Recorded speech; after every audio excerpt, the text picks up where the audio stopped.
I need to slay in my costume. Girl, bye. This Carnival plan is stressing me out. I know what you're talking about, but I need to cut these carbs like yesterday so I can get a six-pack ASAP.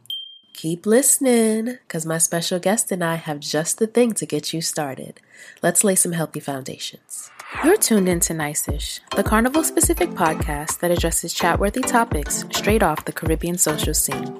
It's your one-stop spot to get all the information you need to be successful in this carnival-chasing lifestyle. You'll be filled with knowledge and getting updates from me, Sha, and other professionals in the field of Bacchanal. It's time to get nice. Okay, guys, so it's a mid-month episode, which means that we're jumping right into our topic. I told y'all from jump that I'm bringing experts on the Nice-ish scene. And today I have my girl Dani, or as I like to call her, Nutrids. It's really Nutri-DS, but I like to say Nutrids. So Dani happens to be a community nutritionist. She's a mommy. She's a fitness competitor. She's an honorary Trini. She's a carnival vet. And all of that is just like to name just a few things. But in short, the woman knows what she's talking about. She knows her shit. And I'm happy to have her on the show. And yes, you can cuss on here. It's quite all right. But I'm going to let her introduce herself. What up, Dani? Welcome to Nice-ish. Hey. Thank you for having me. Welcome. I'm honored. A little intro about me so people know my background. So my name is Danielle Smiley Daniel. I'm a professional affiliate with the American Academy of Nutrition and Dietetics with over 15 years experience in public health nutrition. And my nutrition practice, as you mentioned, Nutri-DS LLC. With that, when I see clients, I'm enhancing my clients' wellness by way of nutrition. Mm-hmm. And this includes education on good nutrition choices that align with their values and their individual diversity. Gotcha. Thank you. So that's very important for them to know, because I often rant about I have my rants about fitness and nutrition, but I'm no expert. But I'm glad to have an expert on here who knows what she's talking about. And then y'all can be like, oh, well, Shamir has more people on here than just her.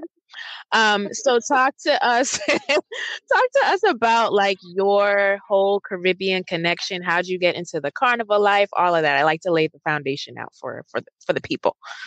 Okay. Well, I'm born and raised in the county of Dade, Miami, Florida. I am of Bahamian descent, but, I can't say that I'm super duper connected with it. Mm-hmm. And I got my undergrad at South Carolina State University, where I majored in nutrition. And while I was there, I connected with the international students and a number of Trinidadian students. Mm-hmm. And they kind of were the ones that opened my eyes to the Caribbean culture and music and food and soca. If I could tell you about my fete with them in Orangeburg, South Carolina, you wouldn't believe me, but that's what got me to Trinidad. But they have been super awesome to me, and stayed in touch with them after college. And in 2008, I attended my first carnival in Trinidad. Oh, okay. And the rest was history, honey, because the friend that I went with couldn't come the next year, and I found a family that I could stay with, because it was just amazing. And I mean, people really treated me like family, and I felt like there was this connection to the people and the music and, the pride and the culture. So somewhere down the line, there must be some Trini blood. So wait, when you played in 2008, who did you play with? Because that was a long time ago. Yes, it was. I played Tribe. Okay, still with Tribe.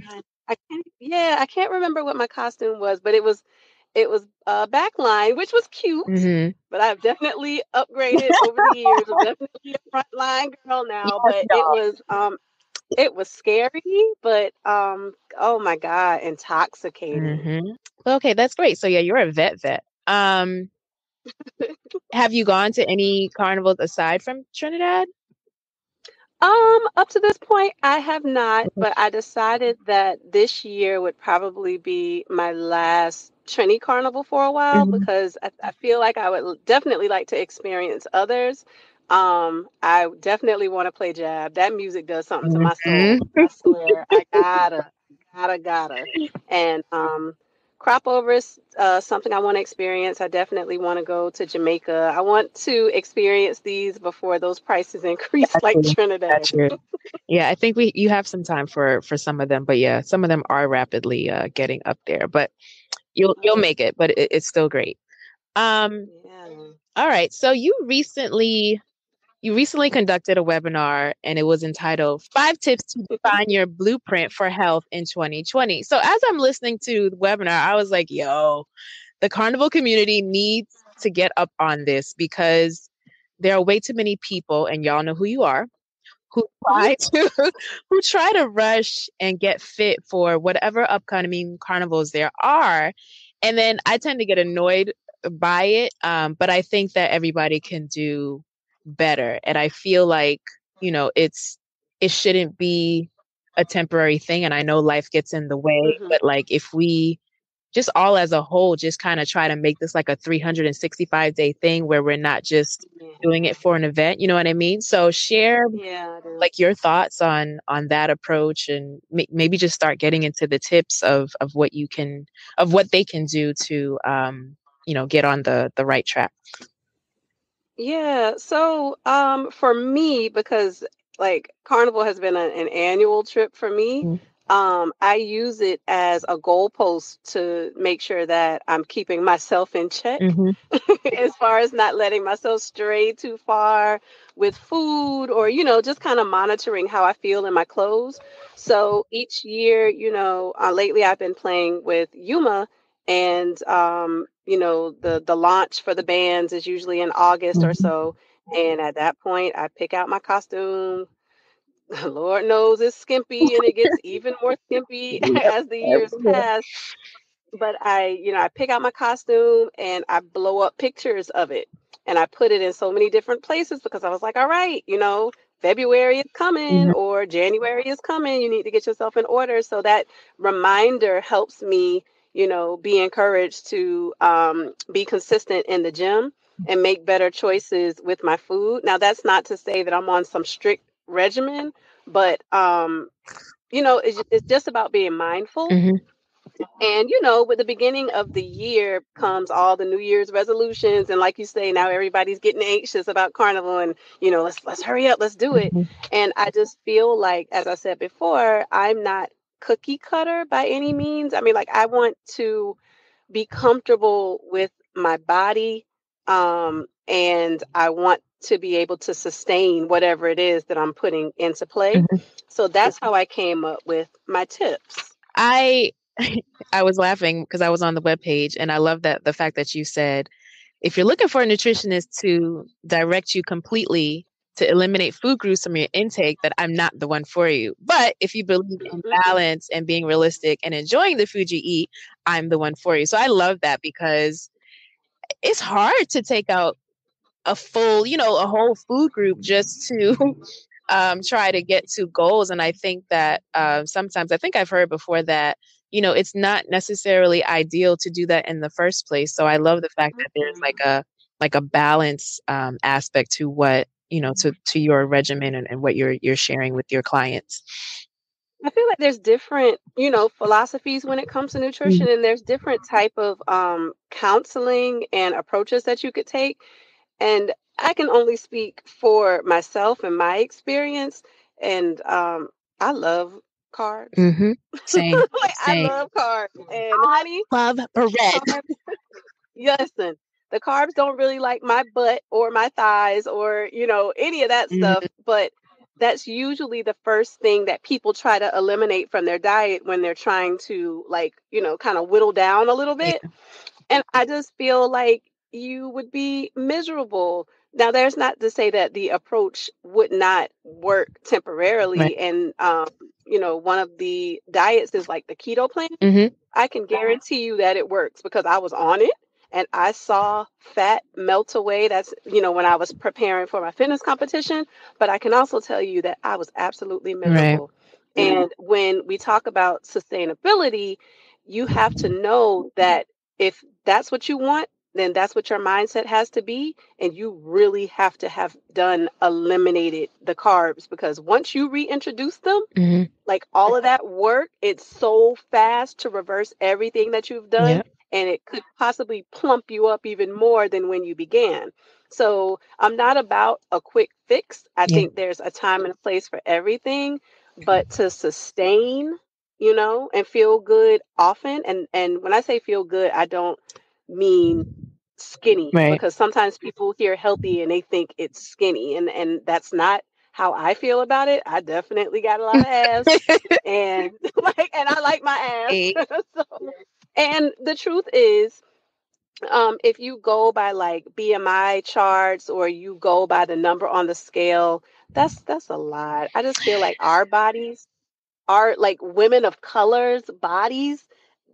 That chart ain't for us. It also, so it's funny, my coworker actually brought up today, I was overhearing a conversation, and she was just like, people that the BMI chart was made a very long time ago, when humans were smaller, right? So she's saying that, for her, all her life, it's always said that she's been slightly overweight, and the woman is by no means fat, you know what I mean? Like, she's not overweight. So I think, she's right. Like, the BMI scale kind of needs to be adjusted for, what an average human is like these days, not based off of what it was centuries ago. Yeah, like it was definitely years and years ago, and it wasn't necessarily done.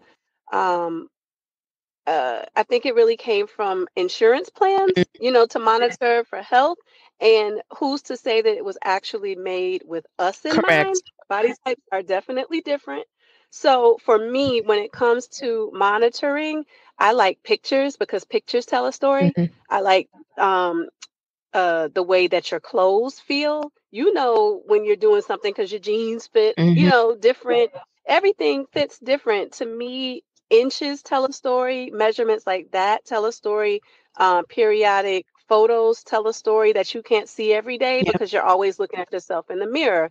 The scale, I do torture myself with it from time to time, but it's a lie. Gotcha. I agree with you. And also, sidebar, there aren't, like, people aren't just trying to lose weight. You have smaller people, I guess, the skinnier people, that are actually trying to gain weight as well, and trying to have, their ideal body. So that's also something for people to keep in mind. Like, it really isn't all about losing. You know what I mean? Like, for me, I'm just like, no, I want to be cut. Like, I don't want to lose weight. I don't want to lose pounds. I just want my arms and everything. You want that nice muscle tone. Yeah. All right. So let's get into your tips for the folks. Everybody, I hope you have your notepads ready. Okay. All right. Let's go. Again, these tips were made so that I'm not telling you exactly what to do. Keep these in mind when you're creating your own blueprint to health for 2020. And so my first tip has to do with getting your village or your family involved. And this led off because you are more likely to be successful in meeting your goal if your support system is on board with what your goal is. So, my example for this would be when I was training for a fitness competition, which was one of the hardest things I've ever done. My intake was very regimented, and my boyfriend at the time, now husband, is tall, skinny, he can eat all the carbs, he can eat everything. And for me, if I walk by a cookie, or smell it, like, I'm gaining 5 pounds. Right. But the thing is, it's torture, because it's temptation. And temptation is hard when you're trying to change up your habits or stick to a certain plan, and people around you are eating all of the stuff that you would really want to eat, but that's not going to help you meet your goal. So I say get your village involved. It doesn't have to be your family. It could be your friends. It could be your coworkers, and just let them know, like, this is what I'm trying to do for 2020. I want to be healthier, and this is one way that I want to do it. And if you can get them on board, then they would be a bit more understanding and not say negative things to you. Let's say if you're trying to eat more vegetables throughout the day, like little negative comments like, oh, you're just trying to be skinny. No, it's about me trying to lower my cholesterol, maybe, Yeah. Yeah. I mean, so that yesterday, it was like yesterday, I was like, yeah, you were like, let's go for drinks. And I was like, yeah, I'm not drinking unless I'm at a carnival. And you were like, oh, well, I ain't drinking by myself. So And I appreciate that. And you know what? You got me in line because I really didn't need that margarita. I just wanted it. It was just that kind of day. right. But that's what I'm saying. Like, your team has to be on your team. Yep. So tip 2, as we move on, would be about creating SMART goals, which it's an acronym, and it stands for specific, measurable, attainable, realistic, and timely goals. I think when we come to the new year and everybody's like, oh, I want to lose 50 pounds. Oh, I want to cut out this sugar, and then some days will pass and you're trying to institute these changes in a big way. And, let's say you trip or whatever, or you fell and you decided, oh, I really need this soda, and you make one little misstep and you just want to throw the whole thing away. Yeah.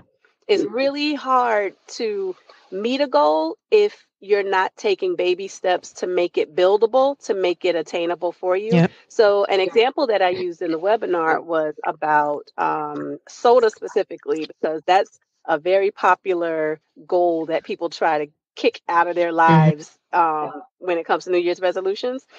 And so I say, evaluate your day, because if you were a person, a previous client that I had was definitely wanting to get rid of sodas, but she was drinking like 6 sodas a day. And if you know anything about sugar, you know how addictive it is. Yeah. And how it triggers certain parts of your brain. Like you can be addicted just like you are addicted to like heroin or cocaine. Like that kind of feel is something similar that sugar gives you. So it's kind of hard to kick that cold turkey. Yeah. But you can take steps to decrease it so that you are not miserable, but you are making changes. So if you were that person that was drinking 6 sodas a day, then maybe instead of completely eliminating the sodas, why don't you just drink half of that soda 6 times a day, right? For like a couple of weeks. So you're still getting that little sugar in you, but you're not drinking as much. And so for me, that is a SMART goal. It's specific to soda. It's measurable because you're saying that I'm not going to drink a full can of soda. I'm only going to drink half. It's attainable because you were already drinking the soda, so now you're just taking it in by half, and that's realistic. And it's timely because you're saying this is what I'm going to do every day. Right. Like, can people have multiple of those little things, or is that difficult for them to do? Like for some people as well. It's individual. Some people like to take on a number of things so that they can concentrate, while others would be like, you know what, let me focus on this one thing for a little while, and then I can build on it with another SMART goal. Right. Okay. But that's just an example. But SMART goals, you can use that for anything that you're trying to achieve. I mean, a lot of people use SMART goals even if they want to train for like a 5K or a marathon. Like people don't just get out there and run a marathon. Right. Yeah. So my current thing is that I'm like, I drink tea. That's probably like the only thing that throughout the day that has sugar. So I love my tea sweet. So my thing has been to try and reduce the amount of sugar. I'm trying to get down to putting no sugar in my tea. And desserts. Trying not to make. I love it. I told you the other day I used to eat a whole personal cake, probably like every other day watching Shrek. So I get it. Cheesecakes are delicious. They are. So I think like the sugar thing is like what I'm trying to like get rid of, and then increasing my water intake, which is like horrible. So yeah. All right. I think you're on the right track. I mean, it's about slowly decreasing the amounts of these things so that you're not miserable. Unless it's medically necessary to cut something cold turkey, I think it would make you a happier individual to just kind of decrease it. Right. True. All right. Tip number 3. Tip number 3 was about water. And just like you were saying, you were working to increase your water intake. I feel like water is, well, since college with all of that good drinking, um, water is like the nectar of the gods, Mhm. as far as I'm concerned. It aids in digestion. It helps your skin look supple. And a large portion of your body is water. Yep. But not only drinking water, but like you want to think about how water makes you feel. Mhm. And so on the webinar, I touched on how maybe if your days can be stressful, maybe you could use water as in like rain, the sound of rain, or waves at the ocean, whatever it is that makes you calm or feel more relaxed. Maybe you could integrate water that way too. Um, so one thing that I'm trying to do this year is to either start or end my day with meditation and the sound of water. You could get apps on your Yep. phone to hear it. There are some diffusers for like essential oils that have water Mhm. sound. You can go on YouTube and listen. So it's not about spending money, but it's what can you do for your surroundings and internally to make you feel more calm, Yeah. you know? Yeah. So when I heard that on the webinar, I was like, "Ooh, pat self on the back," because I love the sound of rain. So when it's raining Hmm. outside, I think everybody has this feel like when it's raining outside, you just immediately just want to be in the house and under some, covers and just kind of letting that drift you to sleep. So I actually, on Spotify, I search for like nature sounds. And so I have Uh-huh. like this playlist that I just have on repeat. And then I just it plays different, different kind of raindrops, different kinds of wind. And Hmm.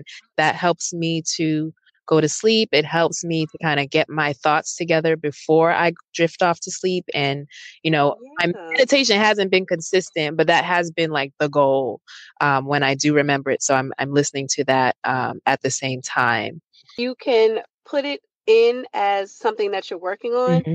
Just because you miss a day, like you might have had a very busy day, you got home late, or it could be anything. Even if you miss a day or two, you can jump right back on board with that, Yeah. and you're not losing. Yeah, agree. Oh, and if anyone out there has Audible, Audible has a number of like guided meditation um, books as well, and probably Spotify might have some as well, or people that just do podcasts, and you can kind of let them guide you through it. There's ones for the morning, there are some for midday, there are ones for the evening. So definitely, you can just hop on to one of those and let it guide you through whatever it is that you're thinking. And actually, that leads me into the next tip. Tip 4, I nicknamed it "Reclaiming Your Time" Mm-hmm. because I think that I know it's cliche and we hear it all the time when we get on planes, but the flight attendant will be like, make sure you put your oxygen mask on Yeah. yourself before you put it on everyone else. And you really can't pour from an empty cup, but we are, at least as a mom, like I'm trying to take care of everybody else. I'm trying to make sure my daughter is good. I'm trying to make sure my husband is good. I'm trying to make sure my team at work is good. And because of that, a lot of times I was neglecting myself. Mhm. And so self-care in 2019 was like the magic word or the magic term. And I think when people heard it, they always thought like, oh, I'm going to go to a spa.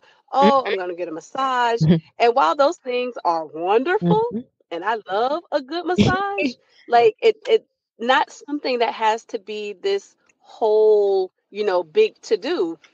And so how we were talking about meditation, I have a friend who's really big in meditation and energy. And I told her I wanted to do it. But in my mind, if I wanted to meditate, I needed to do it for like 15 minutes. Mhm. And every time that I attempted, my brain would run off to whatever chores I need to do or what I didn't finish at work. Yeah. So for me, I had to incorporate some of the stuff that I talked about as far as keeping it small and building on it. And so she suggested maybe doing it 3 minutes a day Mhm. and just start there because that's effective as well. And I found that when I would wake up in the morning and before I even got out of bed, I would just set the timer on my phone and I would do it for 3 minutes. And I just kept bringing my brain back to silence and clarity. Yep. And it wasn't as bad as if trying to do it for Yeah, yeah, 15 yeah. minutes And I found that when I started my day like that, like my mood was different, and things that would normally may piss me off during the day, it was easier for me to kind of just let it roll off and just keep going. Yeah. So you have to take care of you. Agreed. So for me, like, well, while I did go to the spa on New Year's Day, I am like hardcore about self-care. And so like some of the things that I do, like aromatherapy is my thing. Candles everywhere. It will look like freaking, the ball is about to drop with so many lights that I have like in the apartment sometimes. So candles, I have so many essential oils. Even mixing that into like the skin moisturizer that you may put on your skin, like that does something. It does. Your senses, you know what I mean? Silence is great instead of like turning on the TV or tuning into just something really that's very chaotic. Just like read a book or just sit there and maybe not even meditate, but just sit in silence. You're good at that, because you mentioned to me the other day that you were taking a drive in the car, a nice lengthy drive in silence. And I was like, how are you doing Yeah, I did that? it again My yesterday.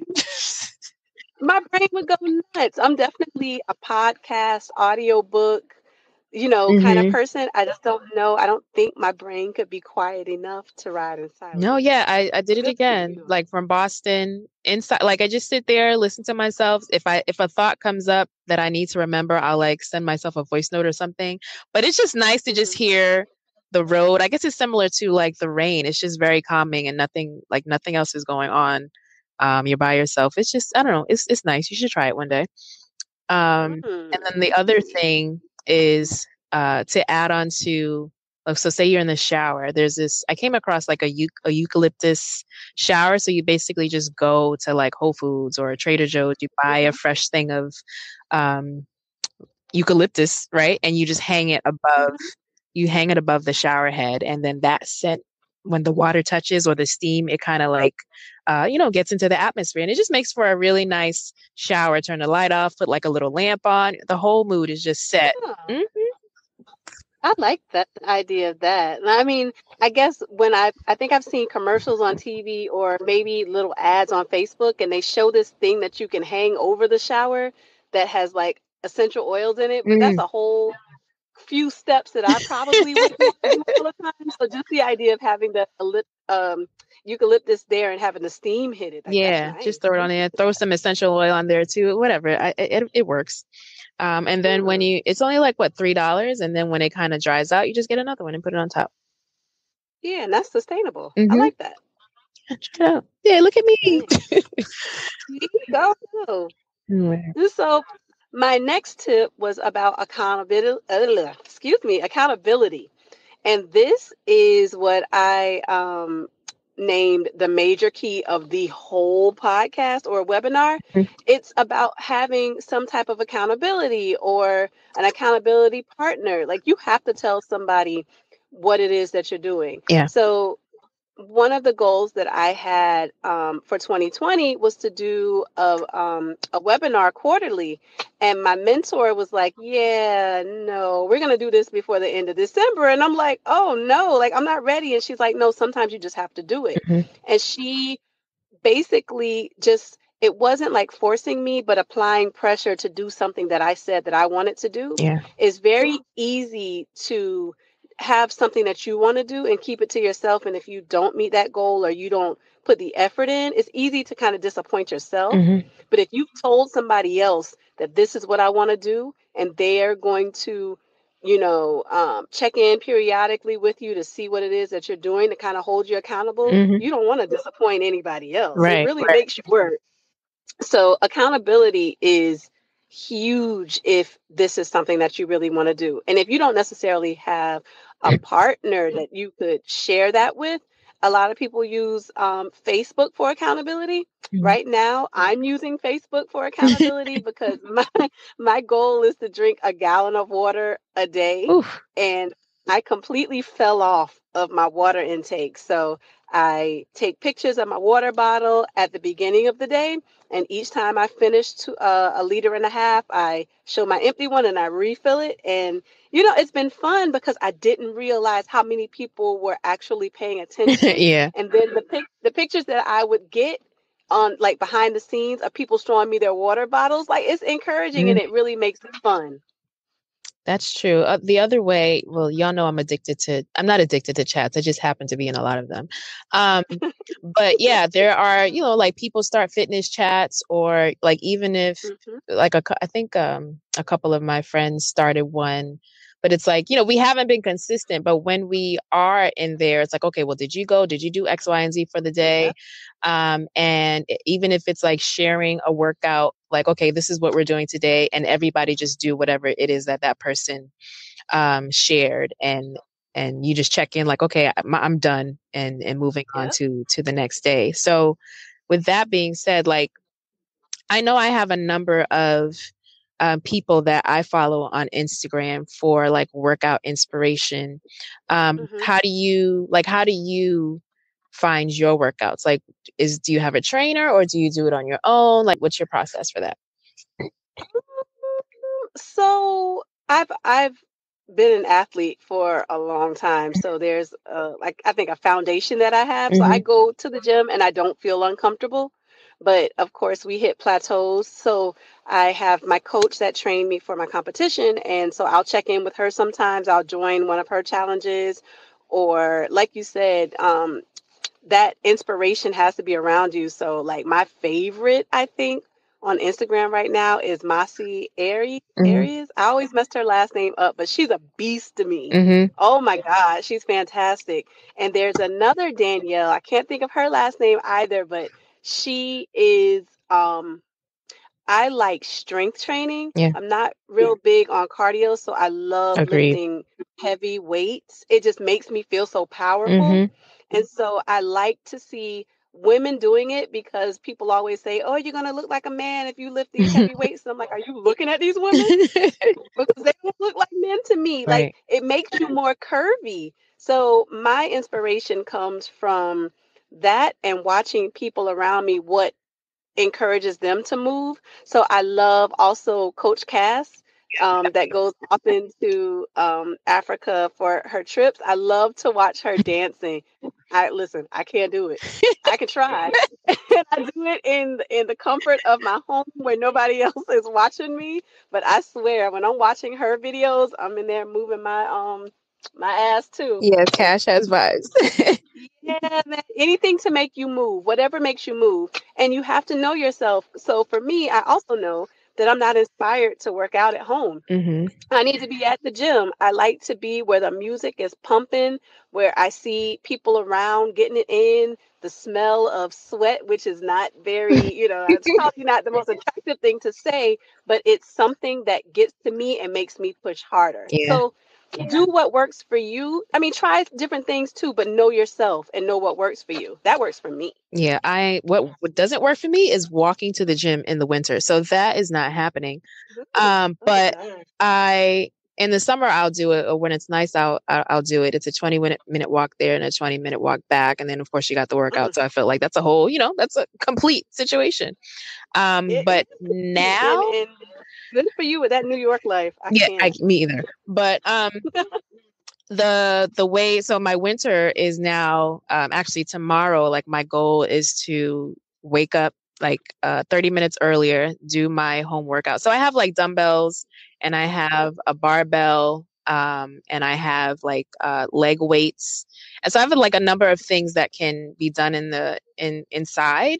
And I just, like I said, like I just follow a number of people. So like Keto Health is one person I follow, love, like, and then, again, they're like, you follow people whose body you kind of like are bodyguard, you know what I mean? So Keto Health, fitness guru, Physique, who's very, very much into the Carnival life. So he knows like all the women in there be going hard, and he has a lot of nice, just full body routines that he posts, and you can just do, mimic what they're doing. Ashley Jordan, who's not African American, but she has some great workouts as well. And then, of course, my fellow Carnivalista, Bahamianista, who has oh my God. her that young lady is body gold. She's bad. Yeah, she is. So yeah, all of them are like, those are great. And what I do is I just save, like I make a collection of all the exercises that I see that the routines that I want to do. And I just save the collection on IG and then figure out, okay, am I working on legs today? Am I doing upper body? And then just, you know, picking a few of them and just doing the reps wherever it is. So there's definitely ways. You don't have to, you know, go overboard, spending money on like these crazy gym fees, but you can also, you know, if you're on a budget, you can definitely just do it at home, order some weights on Amazon, or even not. Actually, Ango, she shows you how to do some things with just the stuff inside your house, right? So she might have like 2 bottles of laundry detergent that she's lifting weights with, or a broom. Like she uses, like, you know, she tries to use like household resources if you don't have those things. So definitely check her out. I'll leave the links in the show notes. Okay, nice. I'll definitely check. I don't think I follow her. She's I believe she's of African descent as well. What was I going to say? So this is totally merging off of the topic of fitness somewhat. But earlier you mentioned going through the process of selecting your costume and all of that. So what exactly, to you, like, how do you choose your costume? Like, what makes a costume great to say, okay, this is the one that's for Dani? So one, it could depend on what it is that I'm trying to achieve and push myself to. So like, am I really trying to like expose myself and be very bold and, you know, just try something I never would have tried? It depends on, there are certain costume designers that I really like. And sometimes it's about the color. Like this year, my favorite color is yellow, and I've been dying to play in yellow. So that's what I had my eye out for this year. That's how I honestly made my costume selection. So yellow. I did mimosa in Yuma this year. Okay. So do you always do Yuma, or, well, I guess, how many different bands have you played with since 2008? Since 2008, it was just Tribe and Yuma. Tribe was who I was told, like, oh, that's who you have to play with, and I can still see why people feel that way, you know. And it was really fun. I loved their accommodations. I liked their customer service over the years, and their lunch spot. Like nobody beats their lunch spot. But Yuma for me was selected because that's where my crew is. And I think that's who makes the experience for you. Got it. And so most of my people were playing with Yuma. So I went over there to feel that out. And the vibes were like amazing. So that's why I've continued to play with them. Gotcha. Okay. That sounds about right. I can't do, I've done Tribe. Did I do, my first Trinidad, I did Yuma, which was cool. And then I think this next time I went, I stormed Tribe, and I was just like, oh, this is too many people. So I think I'm to the point where like I think if I ever play Mass again in Trinidad, it would have to be like, I need to do Lost Tribe. I feel like I need to do Lost Tribe. Yes. Because those costumes. Oh my God. Yes. And yeah. And then after that, if I ever did Trinidad again, I would have to do like some small band, whatever's like the small. I cannot. No, I have like, I can't do all those people. I need space. Tribe is much too large for me now. Like it's too much, and Yuma is like, for me, it was just right. Lost Tribe, I would love to experience at least one time because those costumes, like the thought behind it, is beautiful. And Rogue had really nice costumes also. That too. Yeah, I probably have to go back, but it would just be for like, I would just want to do that. I don't even know. But to do an entire full Trinidad experience, no, I'd probably just do heavy Mass Monday, Tuesday, do maybe like a fete or something, and then just call it a day. I think I'll go back. Even if I'm not playing Mass, I would like to go back like earlier in the season and just go for like a few days and try some fets that I've never tried before to get some lower airline tickets. Yeah. And, you know, just to get that feel of it, but not that full experience. I think I'm okay not getting the full experience for a little while. Well, yeah, I mean, you've been doing this for what, 12 years? Yeah, that's a long time. You're fine.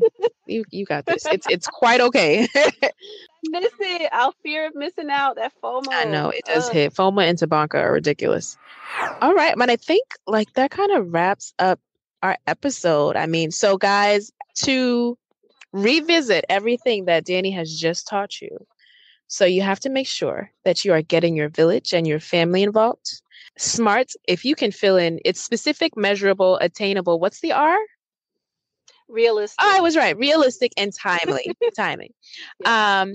Increase your water intake. I think everybody just needs to be doing that, period. Reclaiming your time. Remember all the self-care tips that we gave you today. I'm also going to put that in the episode notes. And then accountability. Make sure that you are being accountable to the goals that you have set for yourself. Make sure that you're sharing those goals with the people that are closest to you so that they can also help keep you accountable for what you want to accomplish.